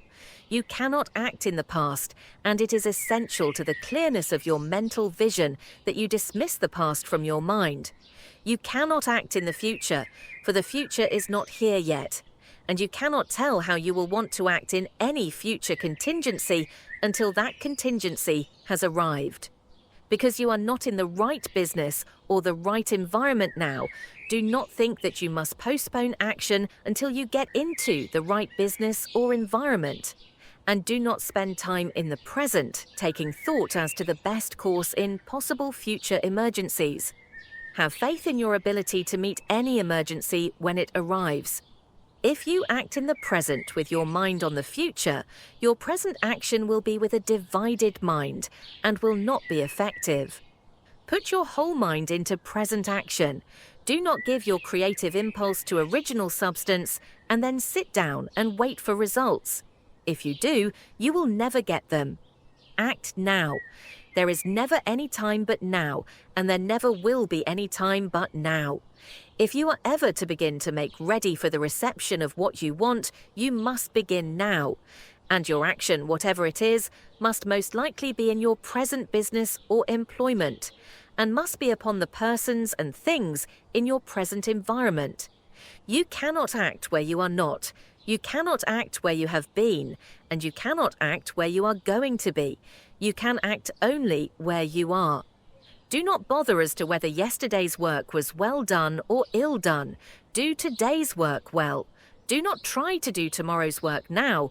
There will be plenty of time to do that when you get to it.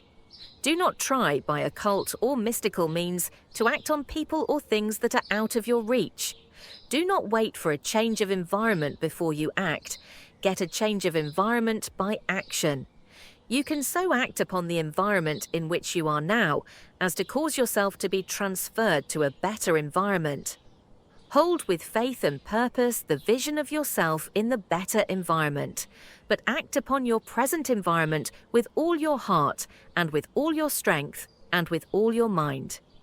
Do not spend any time in daydreaming or castle building. Hold to the one vision of what you want and act now. Do not cast about seeking some new thing to do or some strange, unusual, or remarkable action to perform as a first step toward getting rich. It is probable that your actions, at least for some time to come, will be those you have been performing for some time past. But you are to begin now to perform these actions in the certain way, which will surely make you rich. If you are engaged in some business and feel that it is not the right one for you, do not wait until you get into the right business before you begin to act. Do not feel discouraged or sit down and lament because you are misplaced. No man was ever so misplaced, but that he could find the right place. And no man ever became so involved in the wrong business, but that he could get into the right business. Hold the vision of yourself in the right business with the purpose to get into it and the faith that you will get into it and are getting into it. But act in your present business. Use your present business as the means of getting a better one and use your present environment as the means of getting into a better one. Your vision of the right business, if held with faith and purpose, will cause the Supreme to move the right business toward you, and your action, if performed in the certain way, will cause you to move toward the business. If you are an employee or wage earner and feel that you must change places in order to get what you want, do not project your thought into space and rely upon it to get you another job. It will probably fail to do so. Hold the vision of yourself in the job you want, while you act with faith and purpose on the job you have, and you will certainly get the job you want. Your vision and faith will set the creative force in motion to bring it toward you, and your action will cause the forces in your own environment to move you toward the place you want. In closing this chapter, we will add another statement to our syllabus. There is a thinking stuff from which all things are made, and which in its original state permeates, penetrates, and fills the interspaces of the universe. A thought in this substance produces the thing that is imaged by the thought. Man can form things in his thought, and by impressing his thoughts upon formless substance, can cause the thing he thinks about to be created. In order to do this, man must pass from the competitive to the creative mind. He must form a clear mental picture of the things he wants, and hold this picture in his thoughts with the fixed purpose to get what he wants, and the unwavering faith that he does get what he wants, closing his mind to all that may tend to shake his purpose, dim his vision, or quench his faith. That he may receive what he wants when it comes, man must act now upon the people and things in his present environment. Chapter 12. Efficient Action. You must use your thought as directed in previous chapters and begin to do what you can do where you are. And you must do all that you can do where you are. You can advance only by being larger than your present place, and no man is larger than his present place who leaves undone any of the work pertaining to that place. The world is advanced only by those who more than fill their present places. If no man quite filled his present place, you can see that there must be a going backward in everything. Those who do not quite fill their present places are a dead weight upon society, government, commerce, and industry. They must be carried along by others at a 111 great expense. The progress of the world is retarded only by those who do not fill the places they are holding. They belong to a former age and a lower stage or plane of life, and their tendency is toward degeneration. No society could advance if every man was smaller than his place. Social evolution is guided by the law of physical and mental evolution. In the animal world, evolution is caused by excess of life. When an organism has more life than can be expressed in the functions of its own plane, it develops the organs of a higher plane, and a new species is originated. There never would have been new species had there not been organisms, which more than filled their places. The law is exactly the same for you. Your getting rich depends upon your applying this principle to your own affairs. Every day is either a successful day or a day of failure, and it is the successful days which get you what you want. If every day is a failure, you can never get rich, while if every day is a success, you cannot fail to get rich. If there is something that may be done today and you do not do it, you have failed insofar as that thing is concerned, and the consequences may be more disastrous than you imagine. You cannot foresee the results of even the most trivial act. You do not know the workings of all the forces that have been set moving in your behalf. Much may be depending on your doing some simple act. It may be the very thing which is to open the door of opportunity to very great possibilities. You can never know all the combinations which supreme intelligence is making for you in the world of things and of human affairs.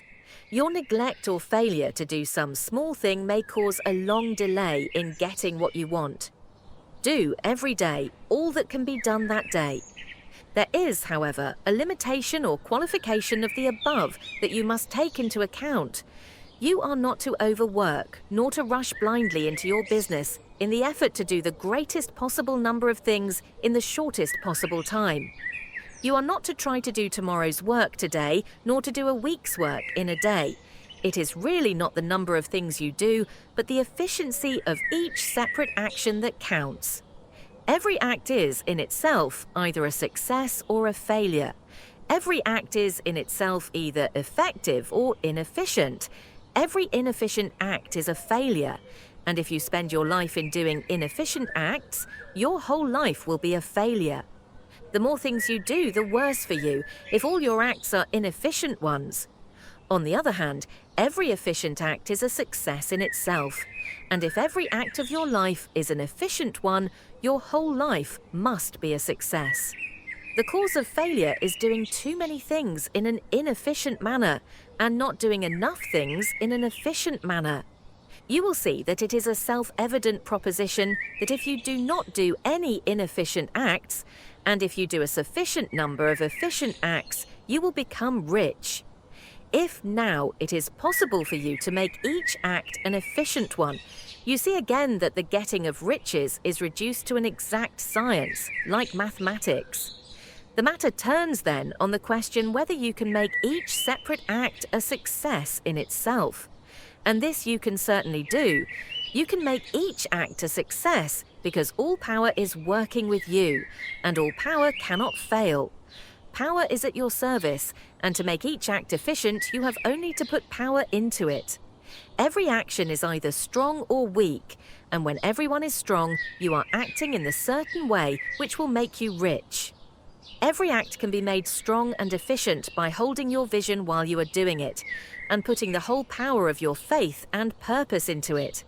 It is at this point that the people fail who separate mental power from personal action. They use the power of mind in one place and at one time, and they act in another place and at another time. So their acts are not successful in themselves. Too many of them are inefficient. But if all power goes into every act, no matter how commonplace, every act will be a success in itself. And as in the nature of things, every success opens the way to other successes. Your progress toward what you want, and the progress of what you want toward you, will become increasingly rapid. Remember that successful action is cumulative in its results. since the desire for more life is inherent in all things. When a man begins to move toward larger life, more things attach themselves to him, and the influence of his desire is multiplied. Do every day all that you can do that day, and do each act in an efficient manner.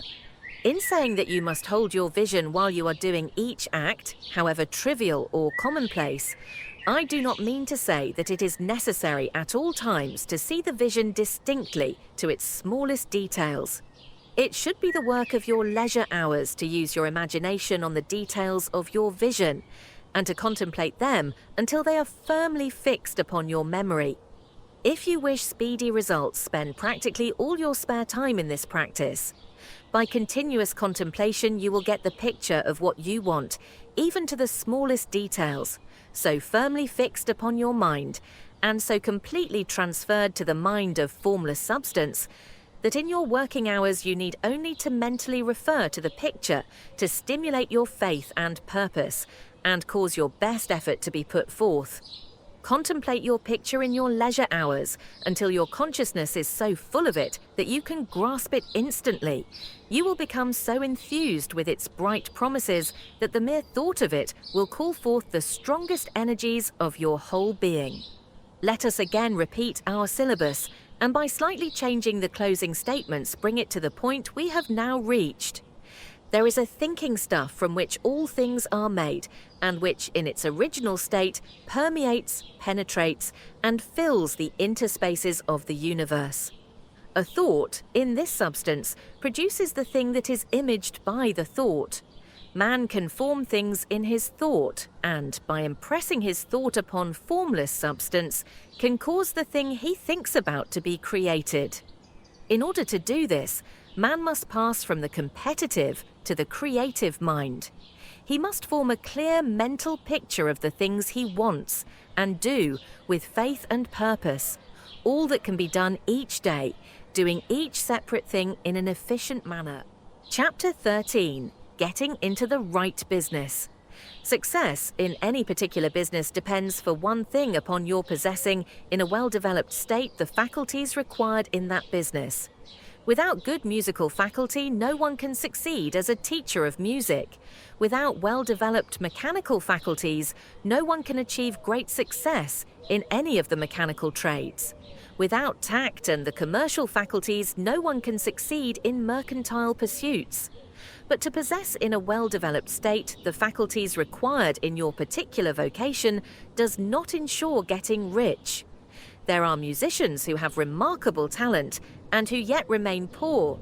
There are blacksmiths, carpenters, and so on who have excellent mechanical ability but who do not get rich. And there are merchants with good faculties for dealing with men who nevertheless fail. The different faculties are tools. It is essential to have good tools, but it is also essential that the tools should be used in the right way. One man can take a sharp saw, a square, a good plane, and so on, and build a handsome article of furniture. Another man can take the same tools and set to work to duplicate the article, but his production will be a botch. He does not know how to use good tools in a successful way. The various faculties of your mind are the tools with which you must do the work which is to make you rich. It will be easier for you to succeed if you get into a business for which you are well equipped with mental tools. Generally speaking, you will do best in that business which will use your strongest faculties, the one for which you are naturally best fitted. But there are limitations to this statement also. No man should regard his vocation as being irrevocably fixed by the tendencies with which he was born. You can get rich in any business, for if you have not the right talent for it, you can develop that talent. It merely means that you will have to make your tools as you go along, instead of confining yourself to the use of those with which you were born. It will be easier for you to succeed in a vocation for which you already have the talents in a well-developed state. But you can succeed in any vocation, for you can develop any rudimentary talent, and there is no talent of which you have not at least the rudiment. You will get rich most easily in point of effort, if you do that for which you are best fitted, but you will get rich most satisfactorily if you do that which you want to do. Doing what you want to do is life, and there is no real satisfaction in living if we are compelled to be forever doing something which we do not like to do, and can never do what we want to do. And it is certain that you can do what you want to do. The desire to do it is proof that you have within you the power which can do it. Desire is a manifestation of power. The desire to play music is the power which can play music seeking expression and development. The desire to invent mechanical devices is the mechanical talent seeking expression and development. Where there is no power, either developed or undeveloped, to do a thing, there is never any desire to do that thing. And where there is strong desire to do a thing, it is certain proof that the power to do it is strong and only requires to be developed and applied in the right way. All things else being equal, it is best to select the business for which you have the best developed talent.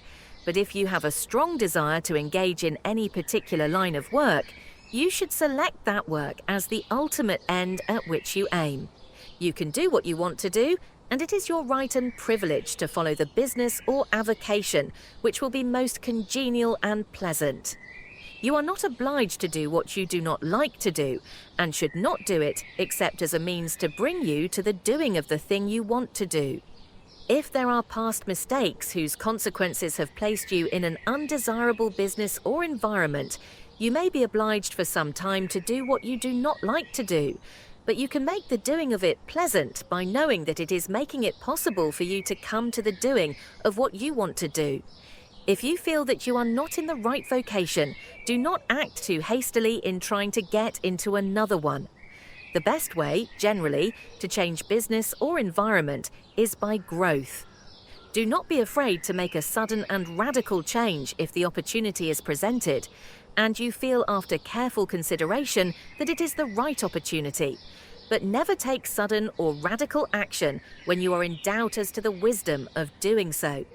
There is never any hurry on the creative plane, and there is no lack of opportunity.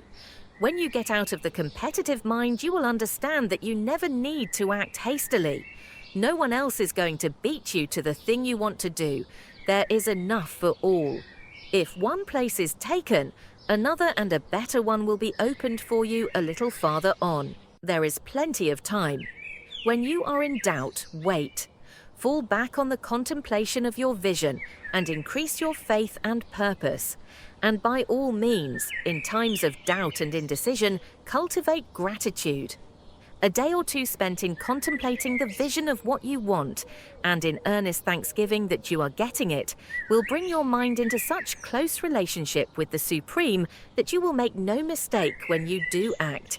There is a mind which knows all there is to know, and you can come into close unity with this mind by faith and the purpose to advance in life if you have deep gratitude. Mistakes come from acting hastily, or from acting in fear or doubt, or in forgetfulness of the right motive, which is more life to all and less to none. As you go on in the certain way, opportunities will come to you in increasing number, and you will need to be very steady in your faith and purpose, and to keep in close touch with the All-Mind by reverent gratitude.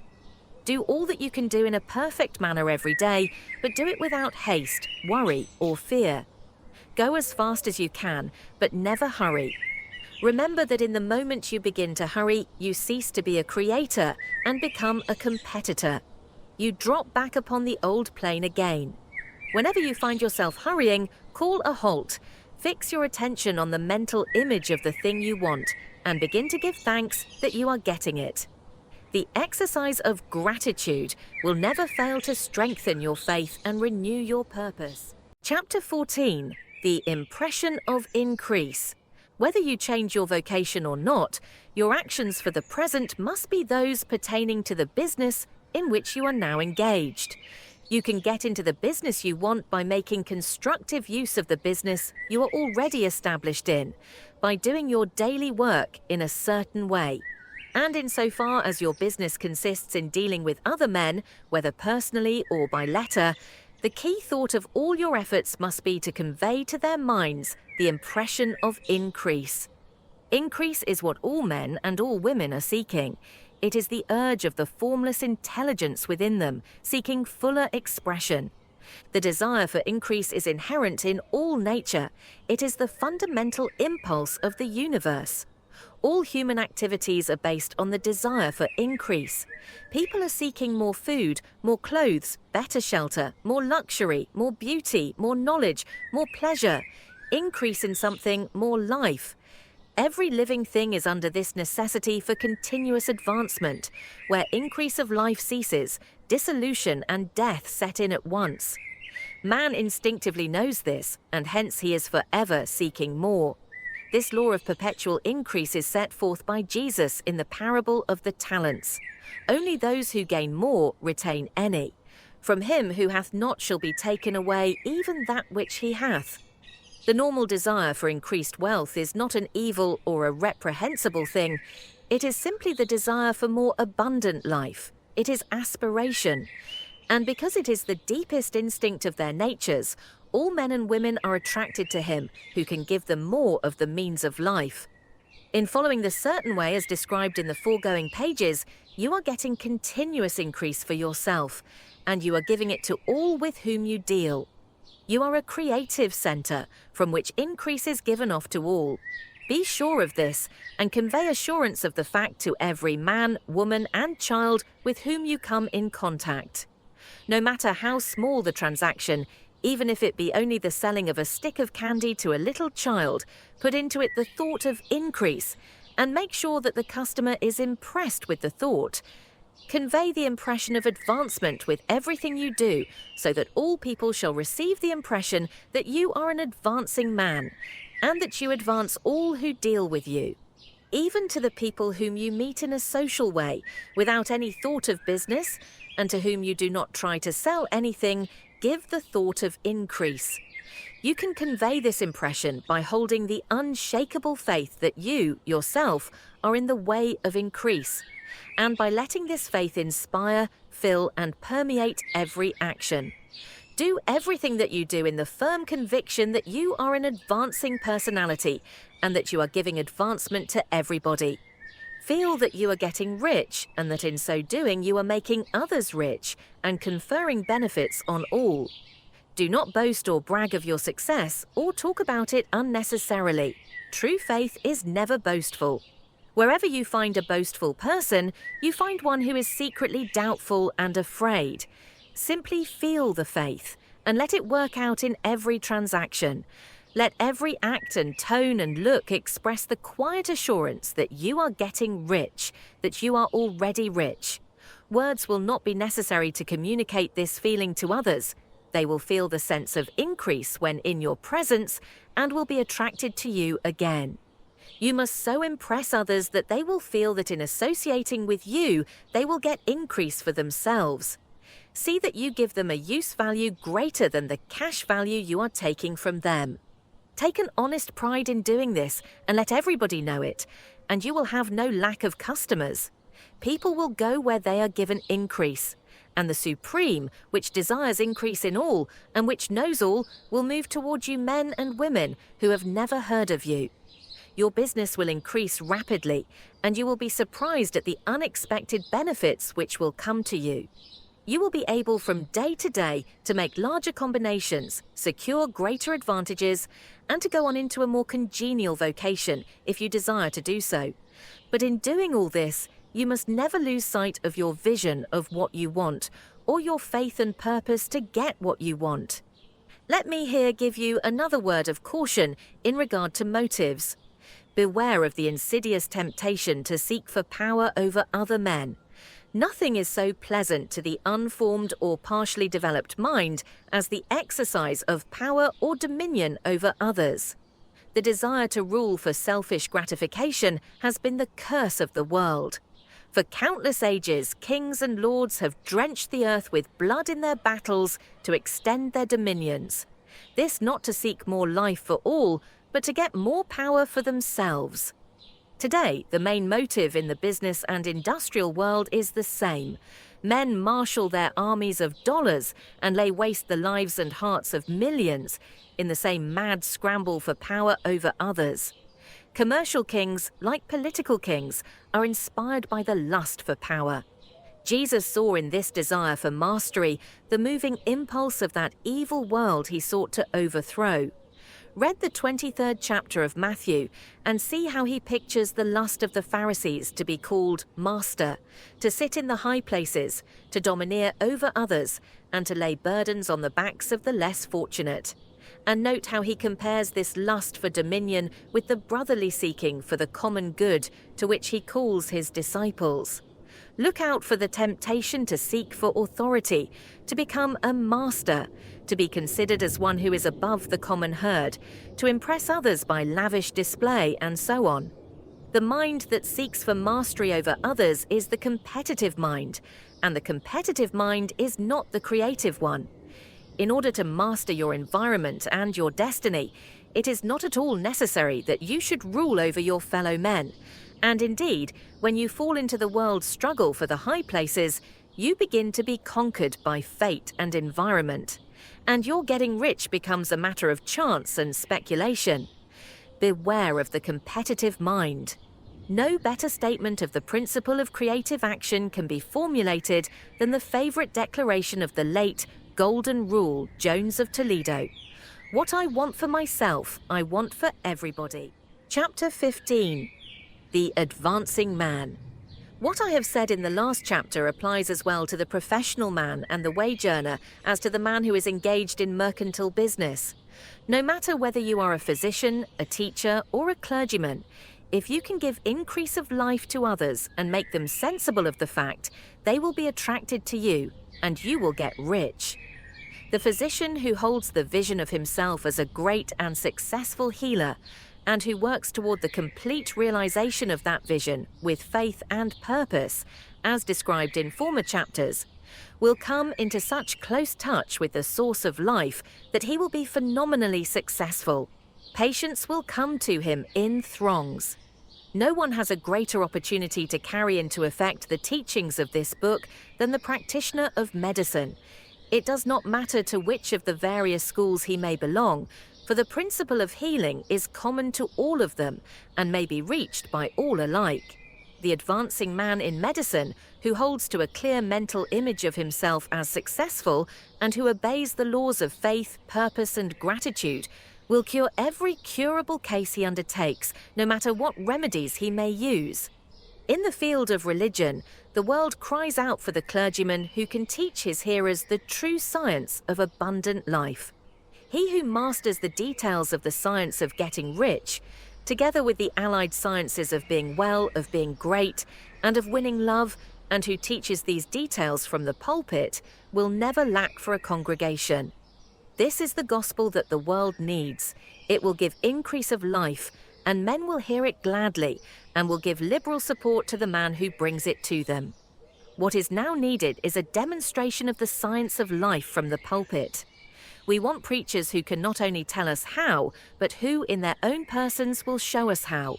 We need the preacher who will himself be rich, healthy, great, and beloved to teach us how to attain to these things. And when he comes, he will find a numerous and loyal following. The same is true of the teacher who can inspire the children with the faith and purpose of the advancing life. He will never be out of a job. And any teacher who has this faith and purpose can give it to his pupils. He cannot help giving it to them if it is part of his own life and practice. What is true of the teacher, preacher, and physician is true of the lawyer, dentist, real estate man, insurance agent, of everybody. The combined mental and personal action I have described is infallible. It cannot fail. Every man and woman who follows these instructions steadily, perseveringly, and to the letter will get rich. The law of the increase of life is as mathematically certain in its operation as the law of gravitation. Getting rich is an exact science. The wage earner will find this as true of his case as of any of the others mentioned. Do not feel that you have no chance to get rich because you are working where there is no visible opportunity for advancement, where wages are small and the cost of living high. Form your clear mental vision of what you want and begin to act with faith and purpose. Do all the work you can do every day, and do each piece of work in a perfectly successful manner. Put the power of success and the purpose to get rich into everything that you do. But do not do this merely with the idea of currying favor with your employer, in the hope that he or those above you will see your good work and advance you. It is not likely that they will do so. The man who is merely a good workman, filling his place to the very best of his ability and satisfied with that, is valuable to his employer. And it is not to the employer's interest to promote him. He is worth more where he is. To secure advancement, something more is necessary than to be too large for your place. The man who is certain to advance is the one who is too big for his place and who has a clear concept of what he wants to be, who knows that he can become what he wants to be, and who is determined to be what he wants to be. Do not try to more than fill your present place with a view to pleasing your employer. Do it with the idea of advancing yourself. Hold the faith and purpose of increase during work hours, after work hours, and before work hours. Hold it in such a way that every person who comes in contact with you, whether foreman, fellow workman, or social acquaintance, will feel the power of purpose radiating from you, so that everyone will get the sense of advancement and increase from you. Men will be attracted to you, and if there is no possibility for advancement in your present job, you will very soon see an opportunity to take another job. There is a power which never fails to present opportunity to the advancing man who is moving in obedience to law. God cannot help helping you if you act in a certain way. He must do so in order to help himself. There is nothing in your circumstances or in the industrial situation that can keep you down. If you cannot get rich working for the Steel Trust, you can get rich on a 10-acre farm. And if you begin to move in the certain way, you will certainly escape from the clutches of the Steel Trust and get onto the farm or wherever else you wish to be. If a few thousands of its employees would enter upon the certain way, the Steel Trust would soon be in a bad plight. It would have to give its working men more opportunity or go out of business. Nobody has to work for a trust.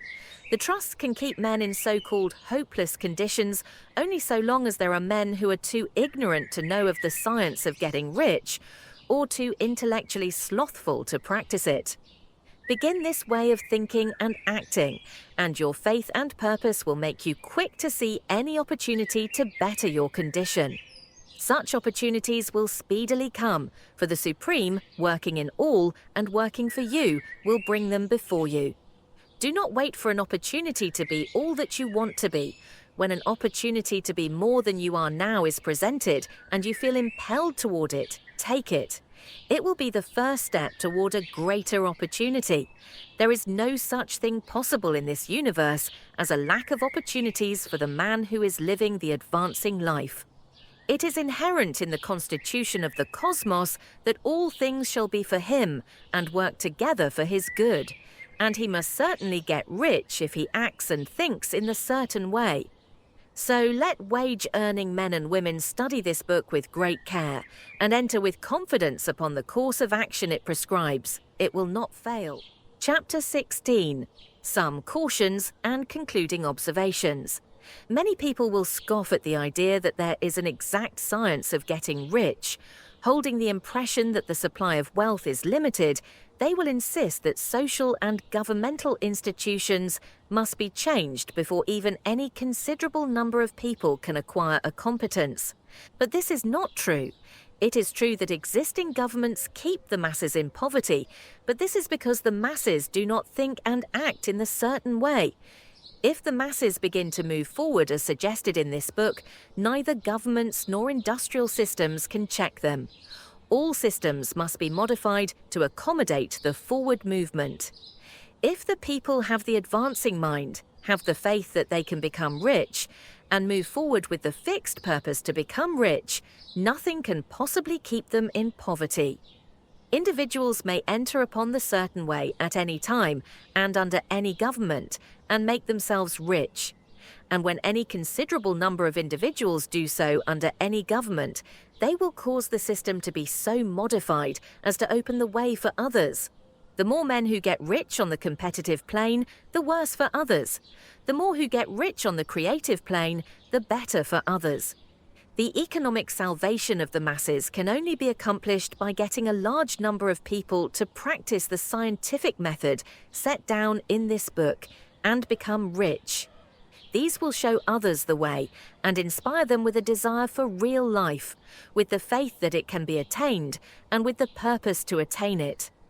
For the present, however, it is enough to know that neither the government under which you live nor the capitalistic or competitive system of industry can keep you from getting rich. When you enter upon the creative plane of thought, you will rise above all these things and become a citizen of another kingdom. But remember that your thought must be held upon the creative plane. You are never for an instant to be betrayed into regarding the supply as limited or into acting on the moral level of competition. Whenever you do fall into old ways of thought, correct yourself instantly. For when you are in the competitive mind, you have lost the cooperation of the mind of the whole. Do not spend any time in planning as to how you will meet possible emergencies in the future, except as the necessary policies may affect your actions today. You are concerned with doing today's work in a perfectly successful manner, and not with emergencies which may arise tomorrow. You can attend to them as they come. Do not concern yourself with questions as to how you shall surmount obstacles which may loom upon your business horizon, unless you can see plainly that your course must be altered today in order to avoid them. No matter how tremendous an obstruction may appear at a distance, you will find that if you go on in the certain way, it will disappear as you approach it, or that a way over, through, or around it will appear.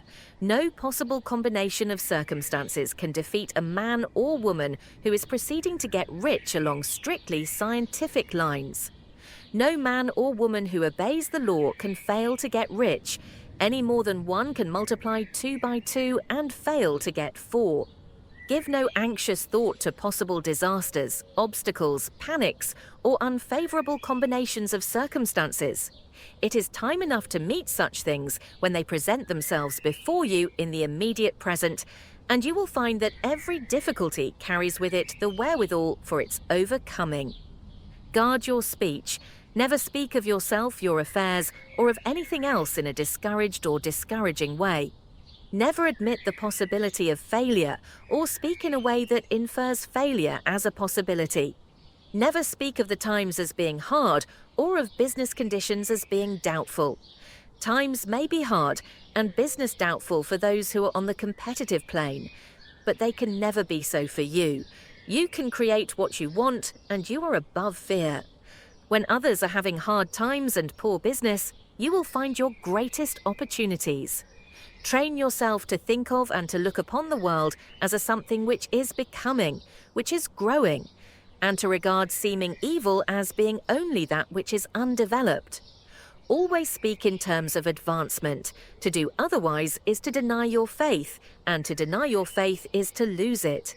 Never allow yourself to feel disappointed.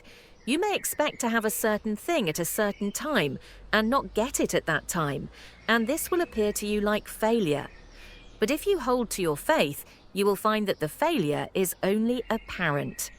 Go on in the certain way, and if you do not receive that thing, you will receive something so much better that you will see that the seeming failure was really a great success.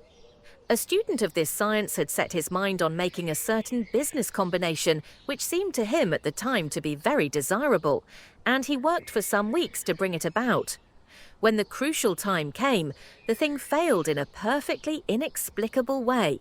It was as if some unseen influence had been working secretly against him. He was not disappointed. On the contrary, he thanked God that his desire had been overruled and went steadily on with a grateful mind. In a few weeks, an opportunity so much better came his way that he would not have made the first deal on any account. And he saw that a mind, which knew more than he knew, had prevented him from losing the greater good by entangling himself with the lesser. That is the way every seeming failure will work out for you, if you keep your faith, hold to your purpose, have gratitude, and do every day all that can be done that day, doing each separate act in a successful manner. When you make a failure, it is because you have not asked for enough. Keep on, and a larger thing than you were seeking will certainly come to you. Remember this: you will not fail because you lack the necessary talent to do what you wish to do. If you go on as I have directed, you will develop all the talent that is necessary to the doing of your work. It is not within the scope of this book to deal with the science of cultivating talent, but it is as certain and simple as the process of getting rich. However, do not hesitate or waver, for fear that when you come to any certain place, you will fail for lack of ability. Keep right on, and when you come to that place, the ability will be furnished to you. The same source of ability which enabled the untaught Lincoln to do the greatest work in government ever accomplished by a single man is open to you. You may draw upon all the mind there is for wisdom to use in meeting the responsibilities which are laid upon you. Go on in full faith. Study this book.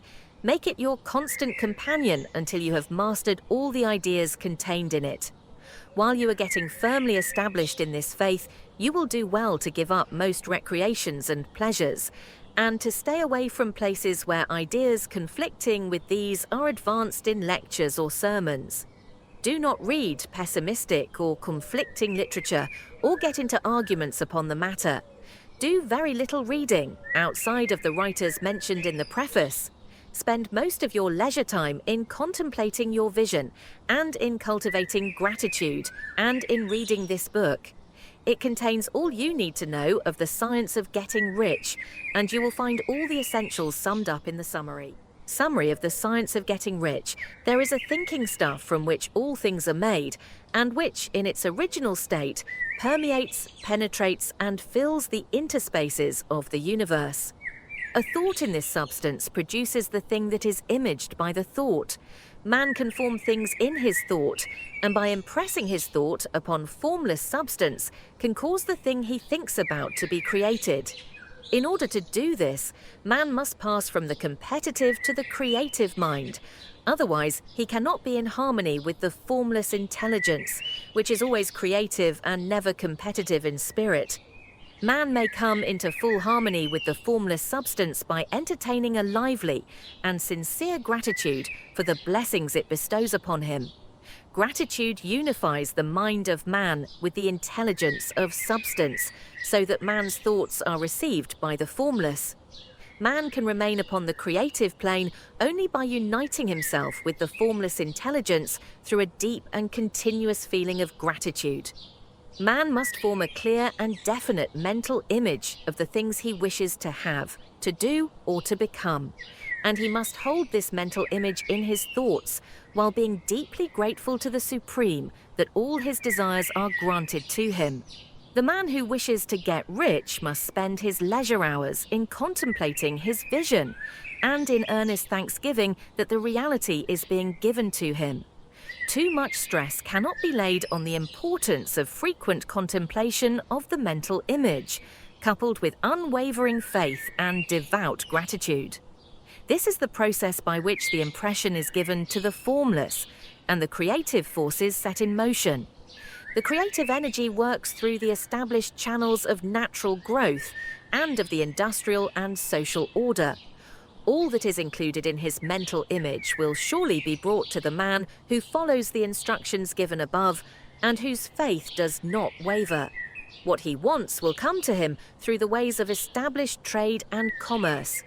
In order to receive his own when it shall come to him, man must be active, and this activity can only consist in more than filling his present place. He must keep in mind the purpose to get rich through the realization of his mental image. And he must do, every day, all that can be done that day, taking care to do each act in a successful manner. He must give to every man a use value in excess of the cash value he receives, so that each transaction makes for more life.